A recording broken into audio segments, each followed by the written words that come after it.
Hello guys and welcome back to the channel. In this video, I'm going to show you how you can update your Instagram to get the new features. So let's get started. First of all, you gotta open Instagram and log into your account. Next, you gotta make sure that you are updated to the latest version. So in order to check that, you gotta go to the App Store and then you gotta search for Instagram. And here is Instagram. You gotta simply click on it. And if Instagram is not updated to the latest version, you'll be able to see an update button right next to here. So you're going to click on that update button that will basically reinstall the Instagram with a new update. And then after that, you're going to simply open Instagram application and you'll be able to see the new features. Now, Instagram has also updated a new option that when you go to your profile here at the bottom right, and if you have any pending updates, you're going to click on the three horizontal lines at the top right.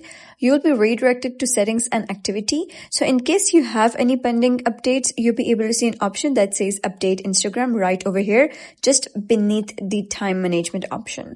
So you're going to click on update Instagram. So after that, all you need to do is simply restart your Instagram and you'll be able to see the new features over here.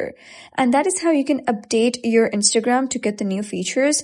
So if you found this guide helpful, please consider subscribing and leaving a like. It really helps me out, and I'll see you next time.